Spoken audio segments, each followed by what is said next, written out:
Afinal, de que lado está a Globo? Este é o Visão Libertária, sua fonte de informações descentralizadas e distribuídas. A TV Globo é, sem dúvida, o maior canal de televisão brasileiro. Sua disparidade para as demais emissoras é um fenômeno exclusivo do Brasil. Em 2019, o Grupo Globo faturou pouco mais de 10 bilhões de reais. Já a Record TV, sua maior concorrente, faturou algo em torno de 2 bilhões, 5 vezes menos que a Globo. Essa diferença fica ainda maior quando comparamos a Globo com a pequena Rede TV, que teve a receita de apenas 300 milhões de reais no mesmo ano, uma diferença de 30 vezes. Além do mais, a Rede Globo é também a segunda maior comunicadora do mundo, perdendo apenas para a ABC dos Estados Unidos. Depois de entender o poder que a empresa tem, é necessário também conhecer as suas origens para sabermos quais as suas reais intenções. Em 1925, Roberto Marinho herdou o jornal O Globo, de seu pai, que o tinha fundado poucos meses antes. Por ser muito jovem e inexperiente, preferiu deixar a administração para Euríclides de Matos e só veio assumir a empresa em 1931. Com o sucesso considerável do Globo, Roberto decidiu se aventurar na rádio e, em 1944, fundou a Rádio Globo no Rio de Janeiro. Não demorou muito para que novas emissoras de rádios fossem inauguradas pelo grupo em todo o Brasil. Logo em 1952, foi fundada a Rádio Globo São Paulo. Curiosamente, ela foi criada no dia 1º de maio, em pleno governo Vargas, data em que o político anunciava suas novas demagogias trabalhistas. O sucesso da empresa permitiu que ela crescesse muito rápido e já em 1965 foi fundada a TV Globo, tema central deste vídeo. Ela foi fundada durante o governo militar e o presidente da época era Castelo Branco. Inicialmente, quase todos os veículos de imprensa elogiaram o golpe dado em 1964 pelos militares, inclusive a Globo. Pasme. Roberto Marinho, por exemplo, defendeu o regime até o seu fim, em 1985. Em 89, o canal de TV foi alvo de inúmeras críticas por ter adulterado o debate entre os ilustríssimos presidenciáveis incorruptíveis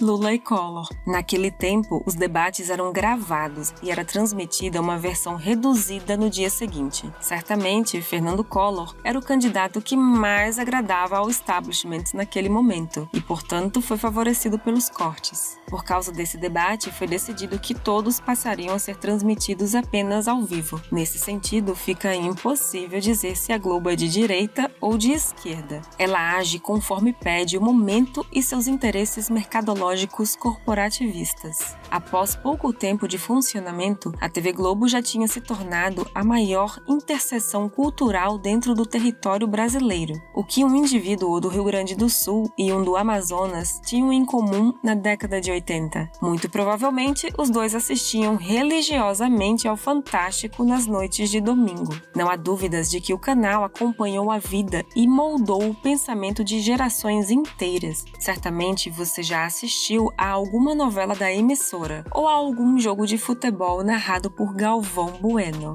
Por décadas, a vida dos brasileiros foi acompanhada pela programação da Globo. Foi apenas com o surgimento e a popularização da internet nos anos 2000 que a emissora começou a perder espaço. A internet permitiu que os indivíduos pudessem se informar e se entreter com exatamente aquilo que eles procuravam. Eles não eram mais obrigados a assistir a um conteúdo extremamente massificado que tinha de atender necessariamente a maior parte das pessoas. Até pouco tempo atrás, apenas quem estava nos jornais impressos, nas rádios ou na TV tinham voz. Hoje em dia, qualquer pessoa com um celular pode se comunicar com milhões de outras. E isso certamente não agrada nem um pouco à mídia tradicional e ao Estado. É daí que vem um ímpeto quase que visceral no combate às fake news. É óbvio que as pessoas detestam notícias falsas, mas quem dirá o que é falso ou não? O Estado?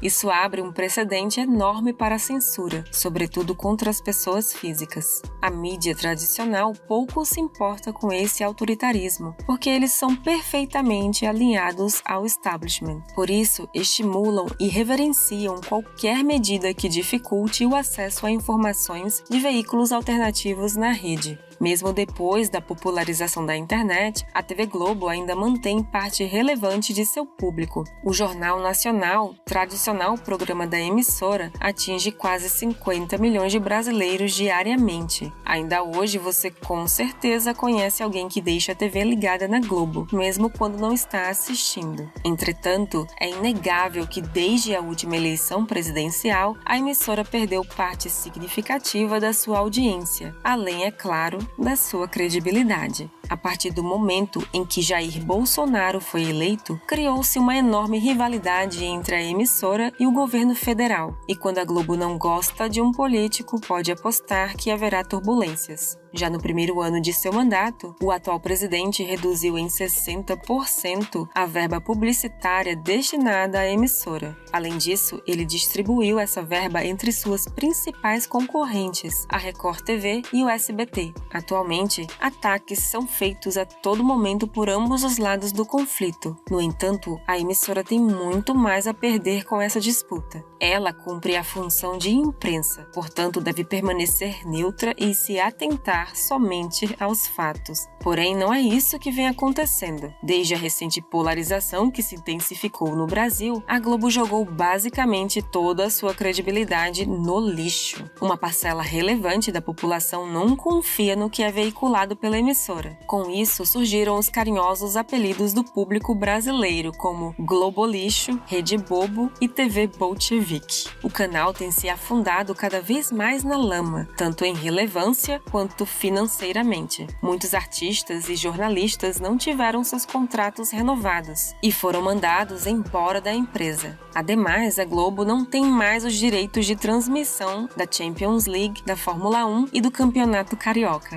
Logicamente, a Rede Globo não opera em um ambiente de livre mercado. No Brasil, é necessário que o Estado faça uma concessão para que o empresário possa ter um canal aberto e, portanto, transmitir sua programação ao público. As redes de TV são sustentadas pelo dinheiro que entra com propagandas. Aqueles intervalos comerciais são sua principal fonte de renda. O problema é que grande parte do dinheiro dos canais aqui do Brasil vem do Estado. Apenas com o grande evento de 2020, o governo estadual de São Paulo, por exemplo, entupiu a Rede Globo de propagandas estatais. E isso, logicamente, tem um custo, e por sinal, muito alto. Além disso, a maior parte dos artistas e jornalistas da Globo, pelo menos daqueles que podem se expressar livremente nas redes, é progressista. Alguns exemplos de suas celebridades que estão frequentemente lacrando na internet são José de Abreu, Thaís Araújo e Bruna Marquezine. Em 2019, o narrador Milton Leite, do canal Sport TV, deu a seguinte declaração sobre o ex-presidente Lula. Olha, eu acho que ele foi o melhor presidente que o Brasil já teve em sua história. Ele levou o Brasil a patamares que a gente não imaginava. Em termos de desenvolvimento econômico, abriu oportunidade para as pessoas, criação de universidades, o desemprego que chegou nos seus mínimos. De qualquer forma, não dá para julgar a empresa somente pelas declarações de alguns de seus funcionários. É fundamental perceber a postura da relação de seus jornais e da sua diretoria executiva. Pela forma que a empresa vem se comportando nas últimas décadas, é notório que seus jornais assumiram a oposição ao atual governo. Entretanto, vale ressaltar que, mesmo quando a esquerda esteve no poder, a Globo não deixou de veicular os escândalos de corrupção que envolviam o Partido dos Trabalhadores. Por isso, muitos membros da esquerda afirmam veementemente que a Globo é um veículo de extrema-direita. Dessa forma, é difícil afirmar com certeza a linha política da empresa. Se o governo agradar a emissora, se é que você me entende, ela será uma aliada, como foi, por exemplo, durante o regime militar. Em contrapartida, se o executivo desagradar a emissora, como vem ocorrendo, ela vai dar o seu máximo para exterminar o seu inimigo. Se ela é de esquerda ou direita, é difícil dizer. Mas uma coisa é certa, a TV Globo é extremamente estatista. É lógico que não poderá ser diferente. A empresa depende do Estado para tudo, desde o aspecto financeiro para subsidiá-la até o regulatório. para esmagar os pequenos concorrentes. Não se lembra que é necessária concessão do governo para ter um canal de televisão aqui no Brasil? Pois é, isso é um privilégio para poucos. Quando dizemos que o establishment é composto pelo Estado e pelas corporações amiguinhas dele, é a empresas como a Globo que nos referimos. O recado é o seguinte: nem toda empresa privada é santinha, ou aliada às liberdades econômicas ou individuais. Obrigada por sua audiência. Este artigo foi sugerido e escrito por Pepe D'Ambrosio, revisado por Stanley Calderelli e narrado por Baby Yoda. Se você quiser contribuir para a causa da liberdade, clique no like e compartilhe o vídeo em sua rede social. Considere também se inscrever em nosso canal e clicar no ícone de campainha. Até a próxima!